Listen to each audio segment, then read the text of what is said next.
Welcome to Talks with Zeina, a space for honest and empowering conversations. Every week, I sit down with a different guest to discuss different topics from entrepreneurship to academia to leadership and so on. This week, our guest is Mr. Gabriel Basques, and he is a young entrepreneur, and I am going to let him introduce himself. Thank you very much. Thank you very much, Dr. Zeina, Professor Zeina, right, to invite me for the show. A quick introduction about myself. My name is Gabriel. I came from Brazil to the UAE 4 years ago. I came for university, right, at Zeina University, and now we're basically crossing 4 years. But I think throughout my journey, even though it was very short here in the UAE, so far 4 years, I realized that maybe the academia was not giving me what I wanted, if that makes sense. So since it's been 2 years, 2 years and a half now that we are with this AI company, creating videos like these ones and the short form videos that you guys are going to be seeing. So now I'm more in the tech space, entrepreneurship, growing things, managing the team, growing the company. We have generated over 5 billion views so far. We have 30 people in the office now, combining Dubai, Brazil, and the US. And just planning to grow even more, so excited to be here. All right, wow. Okay, so let's start from the beginning. Yeah. You came to the UAE to study. Yeah. Why the UAE? That's a good question. At least from where I come from, Dubai is not the usual place to come for university. In Brazil, a lot of people are used to go to Europe or the US, right? People are used to just stay inside the country, but when they go out, they would go to these two places. And honestly speaking, my choice was not to come to Dubai. I was applying to go to the US. Long story short, I applied to 12 universities in the US. I got accepted into some, but the main challenge was the finances. Because the studies in the US, like university, education in the US system is like crazy, right? It's so expensive. So when I applied, I got accepted, but the only thing that was limiting was the finances. I was like, okay, I can get it, but maybe I just need to find a different path. Because I was accepted, now it's just the finance part left. It's a big thing, but that was the point left. And then this was COVID. So COVID came in 2020. I was applying during mid-COVID to the end of the year. 2021, I received this email from Zayed, in partnership with Minerva back then, that you're opening a new college. And a part of this, we are inviting 8 international students to join us with a full ride scholarship. Realistically speaking, when I received that email, I was like, because the email, it was not formatted. It was just like an email sending across. And I was like, what is happening? Like, this is probably like a scam or something. I was like, I don't know. But as soon as I started taking calls, as soon as I started to understand, like, what was happening, I was like, okay, it's something like for real. And when I saw Dubai and just like the place itself, the opportunities that would come associated with this program and everything, I was just like, yeah, it's like no questions. I'm just gonna move. So Dubai is like literally the place that I believe every single person should be. I think every single person will pass by Dubai at some point, but I think, especially for young entrepreneurs, I think it's the best place to be. Okay. So when did you realize that you had an entrepreneurial mindset? I think I realized when I was young, and I didn't realize actually, but I had, because I wanted to become an engineer actually, because I wanted to create things. So in my mind, to create something, I need to go for engineering because that's what engineers do, right? So since I was in high school, and I see many people doing that, when they are doing that journey of deciding the career that they're going to go through, sometimes they don't spend a lot of energy and resources really understanding where you should go. And sometimes they do, but they just feel very lost, right? Because that's how it is sometimes. So when I realized, okay, I want to create things and I'm going for engineering, that's what I focused on. But then during COVID again was when things changed for me. Because I just got accepted into engineering. But what happened was 1 week of classes and then 7 months without anything. So during that period, I realized, okay, I want to apply for universities abroad. How can I do it? How can I get the money to it? Then the entrepreneurship kind of thing came without me even realizing. And I was still creating things, but now through a different avenue. So that's like how it started, kind of.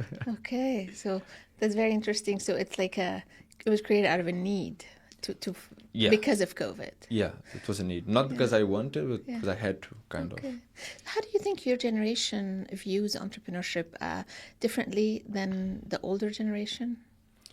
Good question. I think the current generation now sees entrepreneurship as a way out, I think, of the traditional system.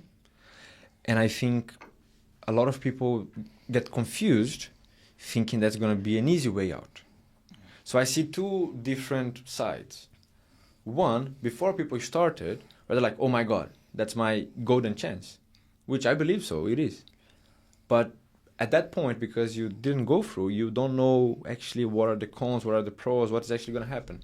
So I see like a lot of young people now being able to create businesses and, I don't know, grow to 100 clients, 100K in revenue using AI, using technology, hiring people around the world, and doing things that university, it can teach, but the traditional system is not teaching yet, right? So I see this on one hand. And then on the other hand, you have people that are already on that path.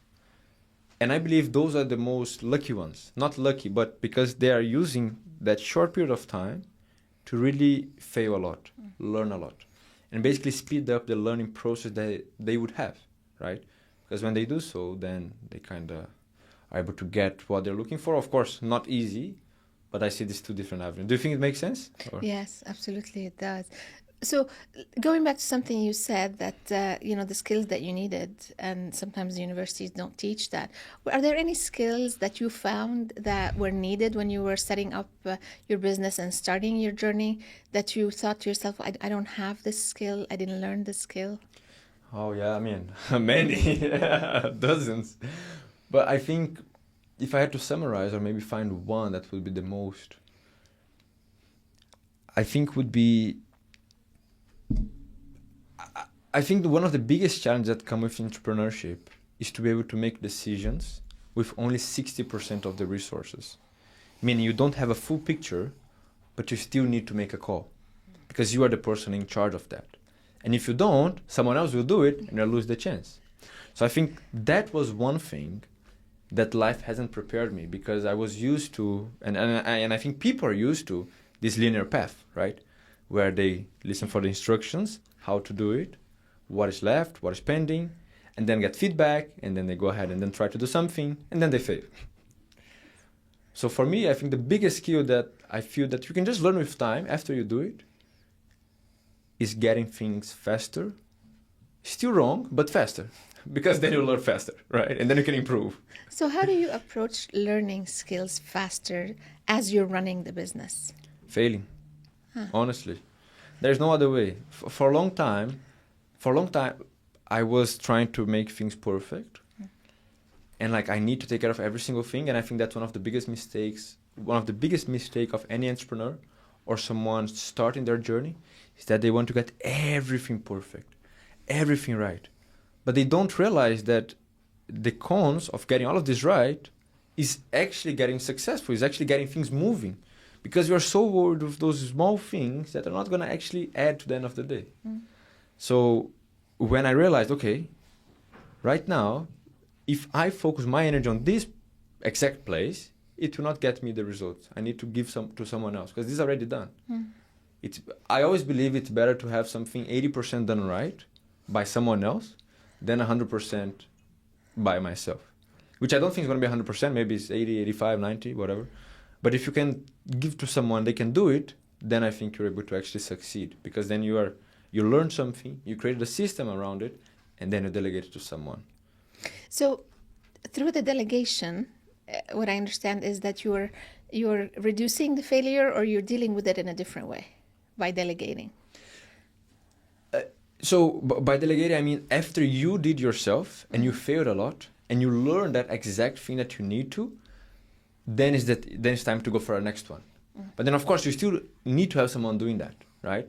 Yeah. So coming back to your question, I think one of the biggest mistakes and something that I didn't actually have was this ability to understand when I need to let things go. Okay, now it's your time to take care of this, and when I should be taken care of. Very good. What's the biggest difference that you found between planning your business and actually running your business? You know, I think for entrepreneurs, I think there are two types. One that would always plan something in advance and try to stick to that plan 100% and get frustrated because things changed. Or the one that have a little bit of an idea and then they're going to work, create a lot of confusion and then fix that. So I'm more the second kind of person. So what I like to do is to get things done, get things running, and learn while I'm failing. Learn why the team is failing. Learn why we are actually executing things. Mm-hmm. Now, this doesn't mean that things are going to be done poorly, but it's just going to be done like faster. So when it comes to planning or executing, I think one of the biggest mistakes that entrepreneurs have is that they don't take enough time to actually understand what happened. Sometimes you go so on autopilot, the week would pass, the month would pass, the year would pass, and you did not even acknowledge what you learned, right? You did not even acknowledge the things that you've been through. And for me, this was one of the biggest challenges that I had in the beginning. And honestly, sometimes like it's still very challenging to actually have that time to sit for 30 minutes, 1 hour every single week just to understand what actually happened, right? Do you think is also something that you struggled with, or I mean, during your years of teaching and experience? Absolutely. I think taking time to reflect on your failure makes it a healthy failure because you learn from it. It becomes a cycle, and then you reflect, you plan better, and you maybe react differently, and then you close that loop, and that's very important, as you said. So you don't fall in the same, make the same errors or make the same mistakes again. Yeah. How do you really honestly, personally take failure? How do I take failure? Yeah. Does it get easier or does it always feel the same? I think you get used to, I think you get used to. I think coming back to the point that I was saying, that failing would actually get you closer to what you need to achieve. I think everything comes down to the way that you see things, the way that you are looking at a situation, right? And if you get so attached to that small thing, then you just lose the entire microanalysis. So let's say, I don't know, you have your business, you just did 20 calls with 20 new people, and then you closed one of them only. But then instead of celebrating that, you're just ignoring the 19 one, right? Now, in the end of the day, if you're not, I think for me, like failure, it's something that in the beginning, it's very painful, right? Because you're getting like slapped. You're doing one thing, you're doing your best, you're spending hours and hours and hours, but life is not rewarding you, if that makes sense. But then once you realize that those failures are the person that you are right now, the person that you became, then it's something that gets rewarding. And of course, at the end of the day, you still need to get the results, right? Because otherwise your business is not going to leave, it's not going to stay there. But I think failing becomes easier, and sometimes like it doesn't even hurt anymore. It's just a part of like, okay, what can you learn from that? Next one, and then you go, and then you go. Very good. So you become more resilient. More resilient, and I think it becomes more understanding. That is really a part of the game. You cannot like it's like the same thing. People who get into car accidents are the ones who drive. Yeah. You cannot get in a car accident if you don't drive. Like, what is the point of you saying, I have never got into this, I'm a very good driver, but you just drive, I don't know, once a month, right? Is resilience a skill that you learned during your university years? Yeah, 100%. 100%. I think during university is a period that you need to be doing things that sometimes you don't think are the correct ones. In any kind of system, in any kind of college, in any kind of high school. Because the program was done by someone who knows already and is just trying to teach that, right? So when it comes, let's say, to the courses that we're taking, the research that we're doing, the projects that we're doing, the resilience comes when you're failing again. Everything comes back to the failure, right? Because you fail and then you need to have that resilience to stand up and do it all over again. And then stand up one more time and do it all over again. So 100%. And mainly, I think, in communication as well, in dealing with people. In understanding their limitations, in understanding your limitations, in understanding how you're going to go around, right? Yeah. So I think, yeah. All right. On the flip side of this, what is a skill that you think universities spend too much time teaching, but really does not have much value in the real business world? Oh, wow, that's a good one. I think when it comes to the traditional system, the traditional educational system, especially for entrepreneurship and business in general, I think the main thing that is missing is the skin in the game, right? Is the ability to create scenarios where you're actually implementing all of that. Because if you're just going to learn from the theory, especially for business and entrepreneurship, the theory is sometimes going to be 150% different than the reality. And sometimes things are still going to work, right? So I think the main element missing, and I mean, you know better, right? The main element missing would be a way that we can do stuff, fail, do the projects with more hands-on, with more, let's say, putting a 20-year-old to talk with a 55-year-old, a 50-year-old, and try to convince them of taking that project because it will work.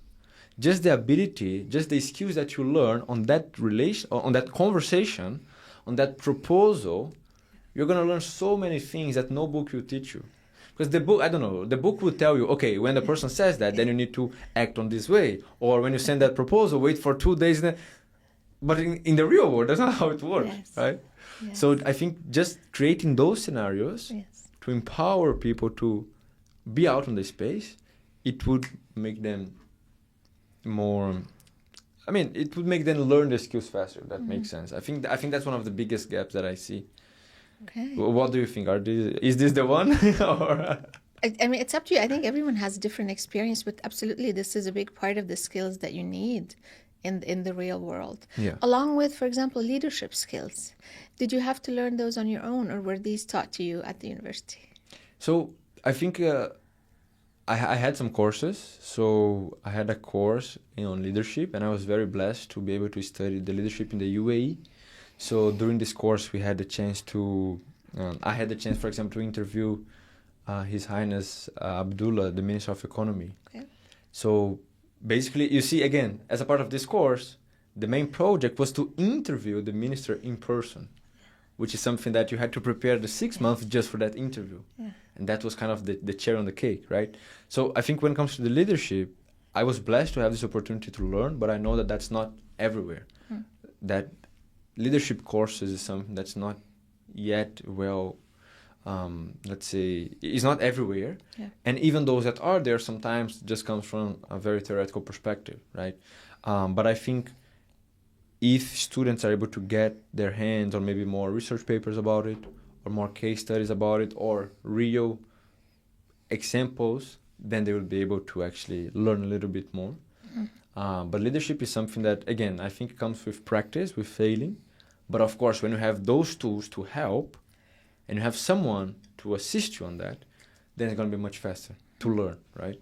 So as a young entrepreneur who just graduated, okay, you're right fresh out of the system. Yeah. If I were to come to you and I say, okay, Gabriel, you're tasked now with changing the way the system is, the way we teach students at university, what would you change in on the path to leadership, on the path to entrepreneurship? What would you change? I would change everything.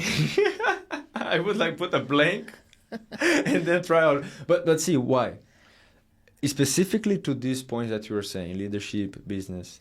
Because, I mean, 100%, if you're going for med school, if you're going for a lawyer, engineering, there's no question. You need to have that kind of system, right? But when you're going for these kind of jobs or opportunities that are not actually only dependent on the university, then there will be the change. I think for me, the biggest change that should happen on the educational system would be to implement this learning where you are reading but executing simultaneously. So let's say in the morning you have 1-2 hours to learn things, the theoretical part, and then in the afternoon you go every single day and execute and fail. And literally do things that are going to empower you on that journey. So when you look at there are some new schools now coming, I think the one called Tether here in the UAE and around the world. The idea was to, in the first 6 months, for example, you need to launch a company, you need to scale, and you need to make $10,000 in sales. Yeah. So you see, just the way that thing was designed, they don't actually care if you're reading if you're doing an exam, if you're writing the questions, if you're memorizing everything, but what they actually care, like, you have a company, can you sell this product? Yeah. And the skills to learn that, of course, you need the theory, but you need the practice. Yeah. You need the theory, but you need the practice. So it's always two ways. So I think the first thing that I would do is just to implement a curriculum that would have a lot of hands-on, a lot of real-world experience with the challenge that you have, with the things that you need to learn, and focus a little bit less on just papers, on just grades. Of course, they're still really, really, really important, right?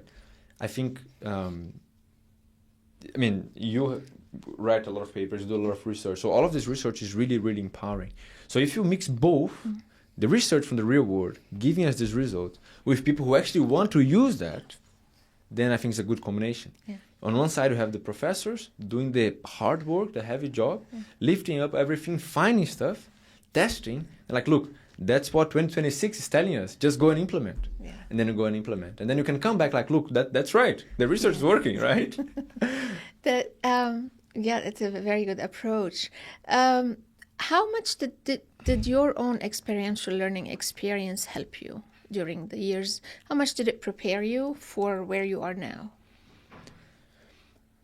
I think this kind of learning that I had, it shaped everything to where I am right now.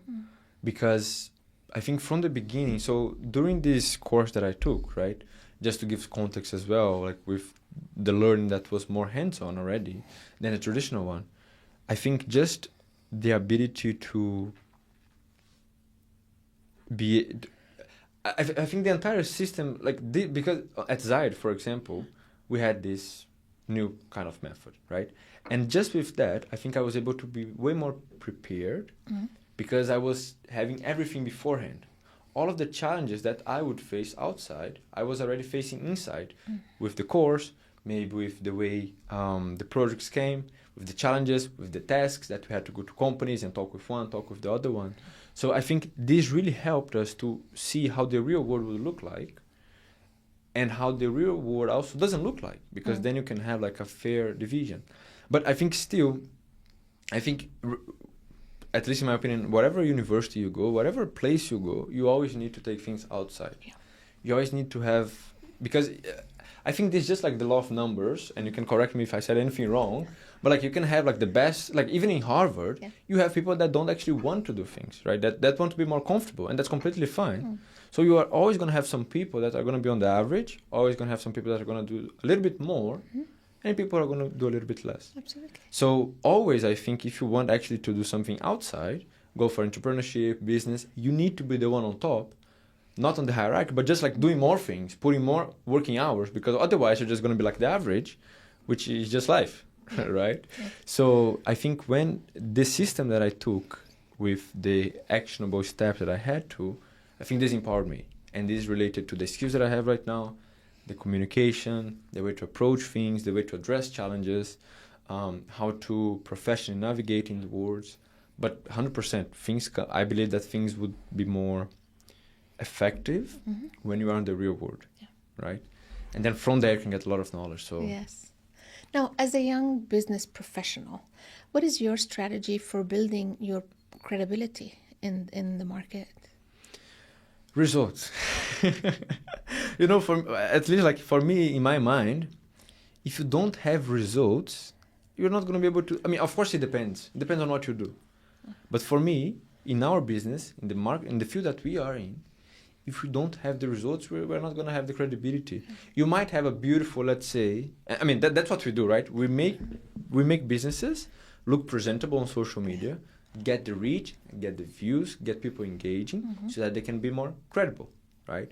And then they can do whatever they want with that credibility that they got or the engagement. But if you see, all of this came because of the result that the person was able to get. Now, if we are providing that, I think for me, the main way that we ensure that we're credible is first really delivering what we're promising and over-delivering. Yeah. I see a lot of people that just like, okay, I'm going to give you 10, and then everything before is nice, is beautiful, but when it comes to the work, it stops on the 7, right? So we always have like a motto here, like we sell less and we deliver more. Yeah. just to ensure that you're always over delivering. So that's just one point of credibility, right? The second one is to first over deliver in terms of everything: communication, the project, and then the second one, the results. If you agree to do X, we're going to do X, Y, and Z, giving the tangible things that the person would need. And then just the last one, I honestly think that social media right now, in all the platforms, is a very easy way to get credibility. Not doing the wrong things, not just following whatever is there, but creating your own narrative and sharing that to the rest of the world. It's basically a way for you to show who you are to hundreds of millions of people. But that's the thing. If you are not someone that is worth being seen, when you are seen, guess what happens? Maybe nothing will happen. Maybe you're going to get the views and everything, but you're still not credible because maybe you're selling something that no one wants.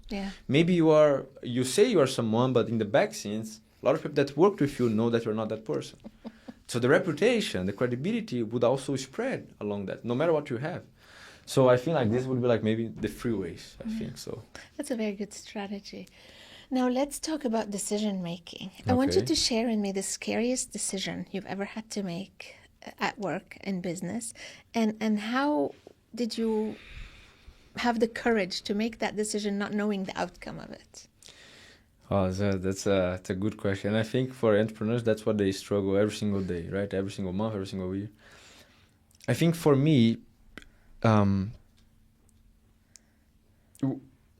biggest one, I think for me, one big one that I had to was to really, I think in the beginning, when I moved to the UAE, even though this was still not related to the business that I have right now, but this was kind of the foundations. So when I had to leave everything there, without knowing what I was going to find here, that was the biggest gap that I had. But at that point, what did I do? I was like, okay, I am here at this point. I am in Brazil. I am in this country where I love this country. I love the people. But the reality here is engineers are becoming Uber drivers. They study for 4 years. And then they go and they just do a job that don't require that amount of effort and resources to get accepted into the job. Not saying anything, you know, but just like you studied to become an engineer and then there's no spots. So the very first big transition that I had to do was to leave everything and come to the other side of the world, which from a Brazil perspective, sometimes we were very biased because of Western media, right? So without knowing what I would find, without knowing what Middle East would look like, how the day-to-day would be. So I think that was the very first thing. But I think coming back to that point, I think the best entrepreneurs, and you can just look at, these big guys that are building incredible stuff, they are the ones who can make the decisions without knowing everything. But of course, they know enough to make that decision. Then whatever happens later, they know that they did the best that they could at that particular point in time. Absolutely. So that's how I try to think. So that was the very first one. And then another one just here, why the business owner, why everything was for example, to take a bigger office. Because now we have a bigger commitment. So let's say before, we were just like, okay, small things here. We don't have an office. We don't have a lot of staff. We don't have a lot of people. But once you take that step, and then you realize, that, okay, now every month, what happens, we need to pay X amount just to survive. Then like, okay, what if something happens? And then, so those kind of challenges would come. But then at the same time, for me, it helps to have a north, to really know why I'm doing things, why I need to do things, and to even push a little bit more. So I think this would be the two main things that, That's very important to be focused. So as you grow your team, because you said you're now 30 people in the office, right? What is your approach to the way you are building your team and growing your business? In terms of what specifically? Like growing the team itself, the culture? Yeah? I think for us it's very simple. And people listening to this, the team members, they're going to match. But for us, I think comes two things. To build a good culture in the team, you need to have the right people. But the right people would only come from the right hiring system. So there are two sides to your question. The very first one is, I think entrepreneurs, and that's what we do, entrepreneurs, they should hire a little bit slow, but fire very fast. Because if you're firing fast, you are actually giving the opportunity for the person to show who the person is. Because on the interview, everyone wears a mask. So I think the main point is like, okay, let's remove this mask. Let's see who you really are when you don't have this, when you're not fully well dressed, when you're not like, wearing 100 kilos of makeup or preparing that pitch just to give me an answer. Like who you really are, right? So I think even before the foundation, even before the culture on the team, it's just about the hiring system, right? So that's one thing that we take care a lot. So we try to spend a little bit of time and then we get in. But let's say as soon as a person arrives on the team, we always tell them, look, in our team, if you want to join us, just know a disclaimer. Sometimes you don't have days. Sometimes you're going to be here 12 hours. Sometimes you're going to be here 14 hours. Sometimes you're not going to be here at all. Sometimes things are going to be left, right, and center. Sometimes things are going to get confusing. Do you want this? Because our team, the average age in the office is 25, 26, 27. So like, look, if you don't want it, it's completely okay. I know this is not for everyone. But if you want to grow your personal life, your professional life, and get a career for you, we are here to open this door. So for us, one big thing that we did that I learned from another company in Brazil, we created a partnership program. So this allowed every team member to become a shareholder of the company. So we took 5% of the company and allowed, look guys, based on performance, who is performing the best, we get these shares. Because it's not only fair. If you are putting more work, you should be rewarded. Not just today with extra, salary, but no, in the long term. Because what we are building here is not for 1 year, not for 2 years. It's actually like we are, the main idea, like let's go for an IPO run. Like we build a technology for that. We invest a lot of money, a lot of like years of our life for that. So like everyone in our team should have this vibe. And if you're not, it's fine. But just know that if you're not, we're going to be able to tell, and then things are going to be very fast. So that's kind of the 2 ways that we have. But this is not to say that we're just, no. Like, look, if you don't want, it's okay. But just know in advance. And if you're here, let's have fun. Let's work. Let's get things done. Let's help people. Let's actually build this, right? And then this just comes with the day-to-day, with the different kind of strategies that have to build the team, the dynamics and everything. So, how has it been for you to be your own boss and to have also all that responsibility of all these other individuals that work, for you at such a young age and fresh out of university? I think for me, it's honestly like one of the best things that could ever happen. And I say this because, like I'm a person that sometimes like to reflect a lot, to just understand, right? I know like a lot of people have different faiths and everything, but I was thinking the other day, like, look, we are here in this earth for like, 80 years, 70 years. And then what happens, right? Of course, everyone has their own beliefs. But just imagine that someone who already went, they're never coming back. So we need to make the most of our time, but not the most just to satisfy your pleasures. But to make the most so that when you're in the end of your life, you look back like, okay, I'm proud of what I did. I was able to help a lot of people. I was able to share with my community the learnings that I had. I was able to learn with a lot of other people, right? So I think for me at this age, having people around me and just leading the team is something that I'm really happy. Of course, it's not just the good side. There's also for everything, there's both sides. Sometimes a lot of pressure comes. Sometimes a lot of, oh my God, what should I do would come. But then on the other hand, you can control what you do. You are actually giving your future a path that you want. And that's not what everyone have the ability to choose. So I feel that I'm blessed to be in this position to be able to impact other people's life in a positive way. And that's what we try to do. That's what I try to do here. Like our team is very young, as I was saying. So everyone that comes, I know that they have that pursuit. They want something greater. They want something big. It's like, look, we're going to do this together. I know I'm not going to do everything. I know you're not going to do everything. So we need to hold our hands and work together. So the pressure would come. Sometimes it comes to everyone. Sometimes it comes only to you. And sometimes the other people cannot even know that the pressure is there. So there is like managing on this, right? On this scenario where you need to be guiding the team, which is great. You create that environment that's actually fun to be. But also on the other side, sometimes comes a lot of pressure. but you choose the pressure. So what can you do? You choose, right? You had that choice. You made that decision. So now just go for it. So Yeah, it's a very How good. do you feel? It's How a, do it's you a good feel? strategy. Yeah. I agree. I'm not sure you agree, no? Is Yes. it? No, it is actually. Yeah. It is.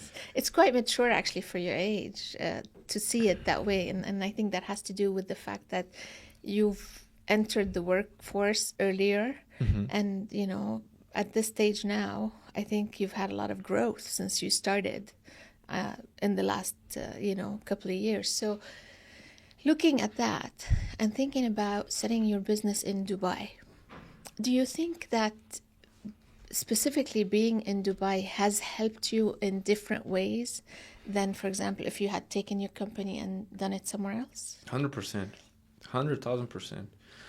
I think Dubai. I think for me Dubai is the best place to be in. I agree. Best place to live. Best place to have your business. I agree. Best place to just do everything. Now, of course, sometimes okay, maybe what if I don't go to this other place? But I think in the end of the day, even if you are on the US, or in Japan, in Brazil, whatever, you're going to find, what if I go, right? So you always have that second. But in Dubai, I think, coming back to your question, Yes. why here, why Dubai, and why not other places?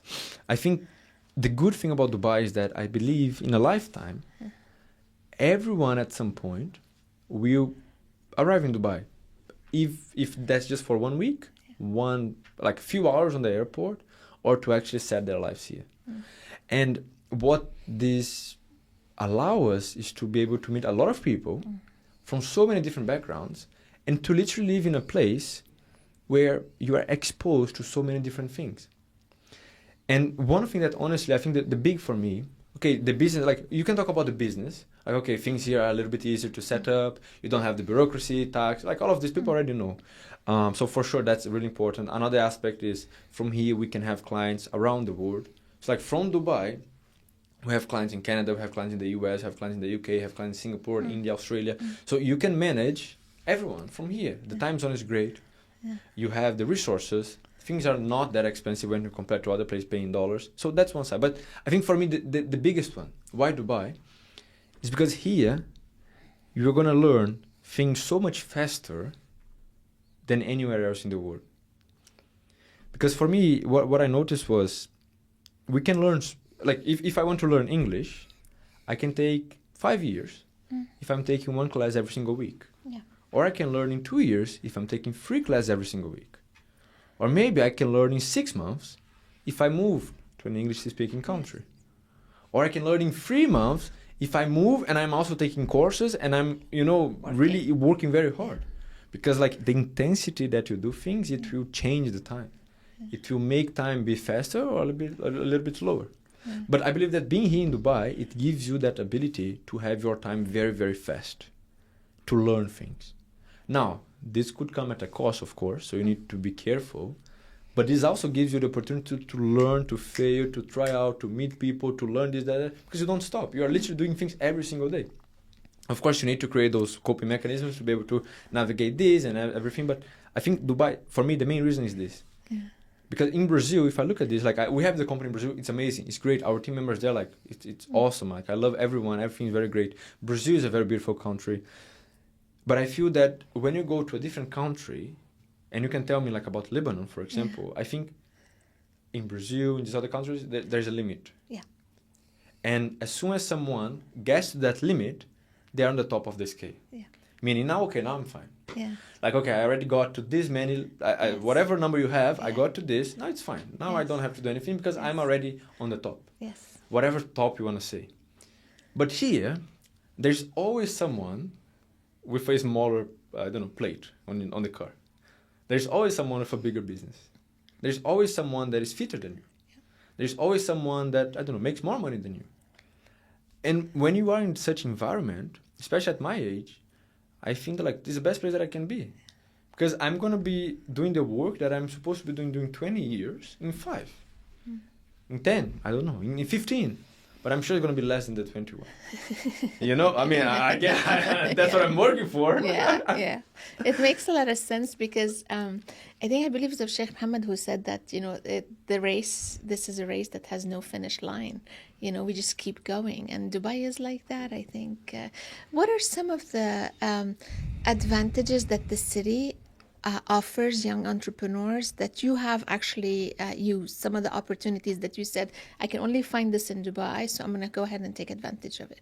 You mean like for our age, for my age specifically? Yes, for your age, absolutely.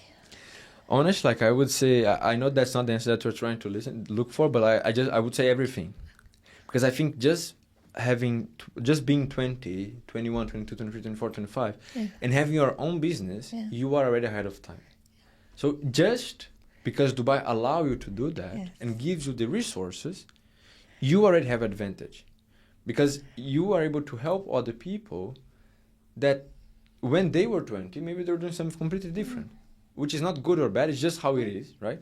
So just the fact that you are in this position with 20, 21, 22, and talking with people that are 40, 50, 60, 30, you already have an advantage. So when you sit on a table with everyone with different ages, you are an advantage because, of course, they have more knowledge because of their time, right? Experience. But you are fresh. You're maybe more willing to take things. And sometimes you know things that they don't know because maybe they don't know about X, Y, and Z. Maybe they're great at something else, but not at the things that you can help them. And guess what? You are there to help. Yeah. So I think just because Dubai is such a safe place, it's a place that allows things to actually happen anytime, I think just this is already a big advantage. That in some other places is very hard. Like when we were opening our license in the US, the business license, it was so complicated. You had to do so many different steps. You need to prove this, you need to prove that, and so on and so forth. And it took so long. I don't know, a long time to open. Here, like I opened our very first license in Dubai from Brazil. So from Brazil, online. I opened the license online, and we were running. Yeah. So I was having a business here without even being here because I was in Brazil for vacation. Yeah. So just those small things already help you to take the advantage, right? Yes. What advice would you give a university student now who is thinking about becoming an entrepreneur and feeling maybe unprepared? If they're feeling unprepared, like, look, you're going to be unprepared. Like, you're going to have this feeling. Because I think for someone who is willing to do things but are stuck on that scenario, like, oh, should I do it? I'm not sure if I'll be able to make it. There's a paradox there. Because imagine the person is stuck because they don't have the experience. So they're not confident on doing something. But the way to get the experience is by getting results. But to get results, you need to do things. And to do things, you need to overcome the fear of the uncertainty. Yeah. So for someone who wants to do something, I would honestly say just do it. Whatever you have, just do it. Because the cost of being stuck on this place, thinking on the perfect scenario, on the perfect product, on the perfect whatever perfect you believe, just the cost that you're going to need to pay with time, with money, with everything of being stuck there, going to be way more than building something, failing, and then doing it again and failing, and doing it again and failing, and doing it again and failing. So if you are in this position, stuck, like I'm not sure what should I do? I don't have the resources. Yes, of course, no one would have. You're just starting. Just get your feet on the water, start to go. And I know, like that's sometimes the most obvious answer, but honestly, that's what I learned. There's no like, oh no, wait for 2 weeks, you're gonna come the perfect talk with no. You can talk with someone else, they're gonna tell you the same thing. So just go for it. It's the most obvious, but just go for it. Yeah. And not just in the beginning. While you are an entrepreneur, that's how it is. Sometimes again, you need you're gonna come to a point like, oh my God, what should I do now? I have 100 people under me. The company is making this much. We have this much investment. Should I go for this new investment that's gonna sacrifice? You cannot wait. You need to make the decision. It's gonna come just one time. Yeah. So it's just preparing you. So if you're feeling that and you are not able to move, then maybe no. Okay, do I really want to go in this field? Do I really want to go and try and fail and get a lot of punches? Or, It's very good advice, I think. We are at the end, and I want to thank you for your time, but I would also want to ask you final thoughts, final advice, something you want to leave the viewers with. Oh, it's a good one. Like the open space, right? Yes. I think, like, honestly, I think for me, if I could just say one sentence or one small thought is, I think we live in a world now that is so polarized, that there are so many different truths, that there are so many people saying different things, different narratives, and we see, like, right now, especially as we record, we are on a very important moment of time that we don't know what's going to happen, with a lot of countries doing nonsense. But I think if I could just say one thing, just like, look, if you're going to be in this earth for 80 years, just make the most of your time. That's the only thing that I would say. Because if you have that idea, that mindset, if you think that, okay, I'm actually going to make sure that whatever I do is going to be right to what I want later in life, then you're going to be able to apply to your business life, to your relationships, your friendships. Now, of course, that's not easy. Every now and then you're going to, fall off. You're going to do something wrong. You're going to get irritated. You're going to yell at someone. You're going to fail here and there. But if you just have that mindset that, look, life is great. Things are going to come bad. Sometimes they're going to be great. But, like, what matters in the end of the day is just the people that you're meeting, just the things that you're doing, and really pushing forward. And never stopping, because that's life, right? The moment that we settle here, then we are ready to go to the next one and then finish, So just make the most while you're here. Thank you. This is very good advice. I like that. The moment you settle, you're ready for the next one. Okay, we're done. Good. Excellent. Thank you. How I like was that. it? I like. Interesting.